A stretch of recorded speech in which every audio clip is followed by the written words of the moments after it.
ডিম দুধ ছাড়া শুধুমাত্র আটা দিয়েই খুবই মজাদার মুচমুচে বিকালে চায়ের সাথে খাওয়ার জন্য বিস্কিট তৈরি করা যায়। আমার এই ভিডিওটি না দেখলে বুঝতেই পারবেন না। তো হ্যালো এভরিওয়ান, আসসালামু আলাইকুম, welcome back to my new blog. আশা করি সবাই ভালো আছেন। আমরা আলহামদুলিল্লাহ এই তো ভালো আছি। আবারও চলে আসলাম দিয়া আলম ব্লগের নতুন আরও একটি ভিডিও নিয়ে আপনাদের মাঝে। কাছে এবং দূরে, দেশ এবং দেশের বাহিরে থেকে এই মুহূর্তে যে যেখান থেকে আমার এই ভিডিওটি দেখছেন কিংবা পরবর্তীতে দেখবেন, সবাইকে জানাই অনেক অনেক ভালোবাসা এবং অসংখ্য ধন্যবাদ। তো বিস্কিটটা আমি কিভাবে তৈরি করি দেখতে থাকুন। এখানে একটি বাটি নিয়েছি, বাটির মধ্যে দিয়ে দিলাম আমি 2 কাপ আটা।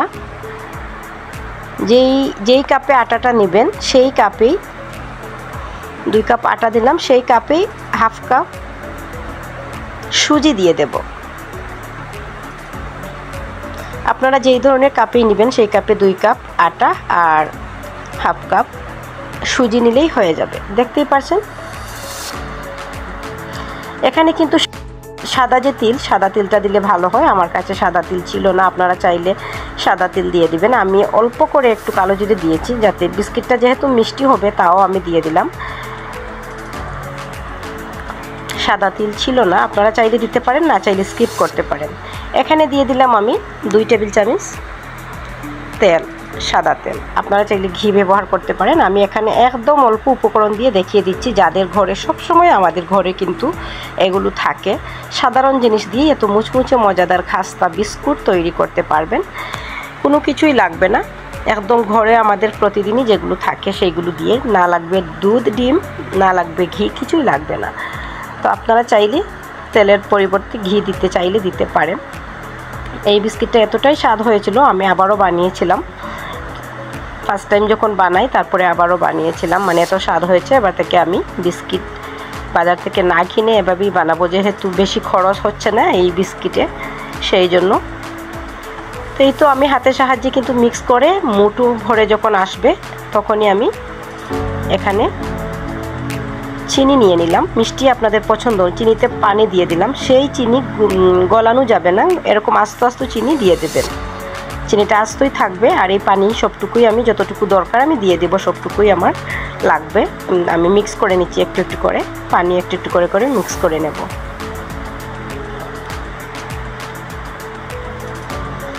তো দেখতেই পারলেন কতটা সুন্দরভাবে হয়ে আসছে। এবার ড্রুটা আমি 10 মিনিটের জন্য রেস্টে রেখে দেব। এরকম একটি শক্ত ড্রু তৈরি করে 10 মিনিটের জন্য রেস্টে রাখলাম। 10 মিনিট পর ফিরে আসছি। তো দেখুন 10 মিনিট পর আমি এবার রুটিটাকে কিভাবে কেটে নিচ্ছি। আপনারা ইচ্ছে মতো কাটতে পারেন, যার যেরকম বিস্কিটের শেপ দিতে ইচ্ছে করে সেই রকমই কাটতে পারেন। তো এবার এই ড্রুটাকে আমি 2 ভাগ করে নেব। 2 ভাগ করে নিয়ে ভালো করে আবারও মুথে হাতের সাহায্যে এটাকে একটা রুটির মতো বানাবো।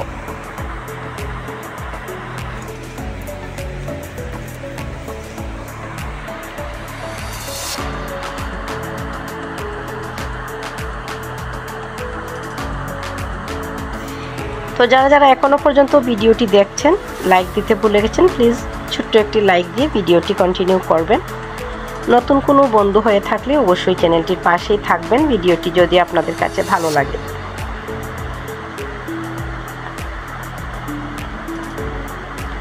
তো এই তো আমি রুটি বেলে নিচ্ছি। দেখুন রুটিটা একটু গাঢ় হতে হবে সামান্য। তো আপনাদের চয়েস মতোই আপনারা নেবেন, যতটুকু মানে পছন্দ। এবার ইচ্ছে মতোই কাটতে পারেন, আমি আমার ইচ্ছে মতোই কেটে নিচ্ছি। তো সাইডগুলো আমি কেটে রেখে দিচ্ছি।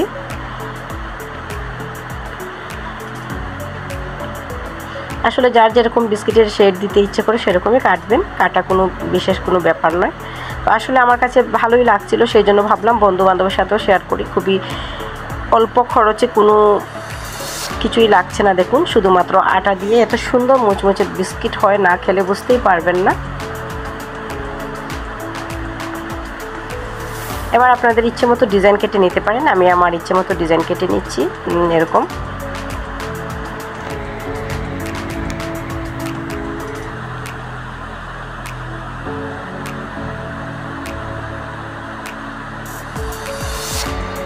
তো সেম ভাবে আমি সবকটা ডিজাইন করে নেব।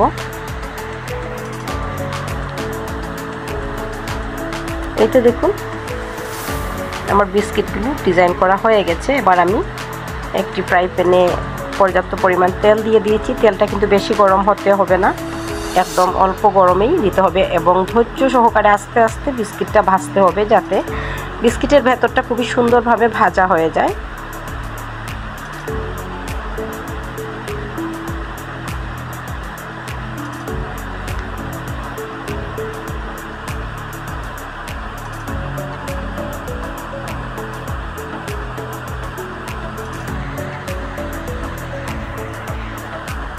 নিজের হাতের তৈরি করা বিস্কিট দিয়ে চা খাওয়ার মজাই আলাদা।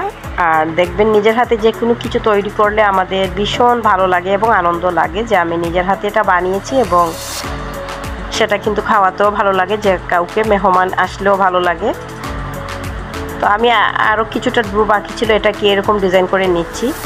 আর আরও কিছুটা ডিজাইন করার বাকি ছিল, কেটে রেখেছিলাম, সেগুলোকেও ডিজাইন করে নিলাম।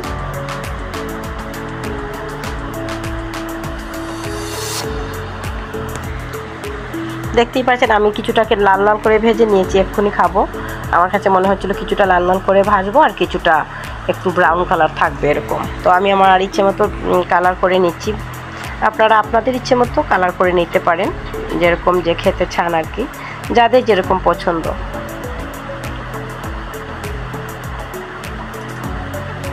এই যে দেখুন, এইভাবে করে ডিজাইন করলেই কিন্তু ডিজাইনটা হয়ে আসছে, কত সহজভাবে ডিজাইনটা উঠে আসছে।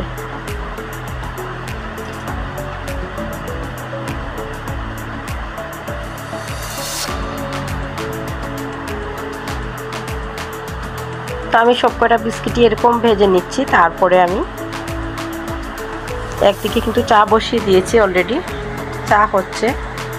তো গরম গরম চায়ের সাথে গরম গরম খাস্তা আটার এই বিস্কুটটা এতটাই মজা ছিল কি বলবো, একবার না বানালে বুঝতেই পারবেন না।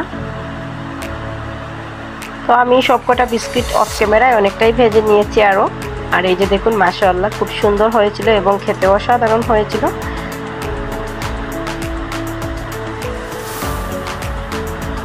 তো আশা করি বুঝতে পেরেছেন খুব সহজেই কিভাবে আমি এই বিস্কিটটা তৈরি করলাম, এবং ঘরের ভেতরে ঘরোয়া উপকরণ দিয়ে, সামান্য জিনিস দিয়ে, বেশি কিছু লাগেনি কিন্তু। তো এবার আমি চা রেডি, চা বিস্কিট সব কিছু রেডি করে নিয়েছি। এবার চা খাবো। গরম গরম চায়ের সাথে বিস্কিটটা একেবারেই জমে গিয়েছিল কি বলবো। একসাথে আমি 4 পিস, যখন আমি যেই জায়গায় 1 পিস বিস্কিট খাই সেই জায়গায় মানে বাজারের বিস্কিটের চাইতে খুবই স্বাদ হয়েছিল, নিজের হাতের তো সেই জন্য মনে হয়। তো জানি না, আপনারাও বাড়িতে এরকম ট্রাই করবেন, অবশ্যই পুষ্টিকর খাবার বাড়িতে তৈরি করবেন, কারণ বাইরের খাবারগুলো না খাওয়াই ভালো। যেমন নিমকি আমি বাইরে থেকে কিনে আনি না, নিমকি যেহেতু মানে যেটা বানাতে জানি না অবশ্যই সেটা বাইরে থেকে আনি। এবার থেকে ভাবছি বিস্কিটটাও আর বাইরে থেকে আনবো না, আমি এভাবেই বানাবো। ঘরে খাওয়ার জন্য খুবই ভালো হবে, শরীরের জন্য ভালো। ঘরোয়া উপকরণ দিয়ে, একদম অল্প জিনিস দিয়ে কতটা সুন্দর মুচমুচে হয়েছে আজকের আমার এই বিস্কিট রেসিপিটা। অবশ্যই আপনারা সুন্দর কমেন্টস করে জানাবেন আপনাদের সুন্দর সুন্দর মূল্যবান মতামত। আজকের বিস্কুট রেসিপিটা যারা এতক্ষণ ধরে ধৈর্য সহকারে দেখলেন, আবারও সবাইকে অনেক অনেক ভালোবাসা জানিয়ে আজকের ভিডিওটা আমি এখানে এন্ড করব। তো সবাই ভালো থাকবেন, সুস্থ থাকবেন এবং সবসময় সবাই দিয়া আলম ব্লগের সাথেই থাকবেন। দিয়া আলম ব্লগও সবার সাথে আছে এবং থাকবে ইনশাআল্লাহ। নেক্সট আরও একটি নতুন ভিডিও দেখার আমন্ত্রণ জানিয়ে আজকের ভিডিওটা আমি এখানেই এন্ড করব। সেই অবধি সবাই ভালো থাকবেন, সুস্থ থাকবেন এবং নিরাপদে থাকবেন। আল্লাহ হাফিজ এভরিওয়ান। আসসালামু আলাইকুম।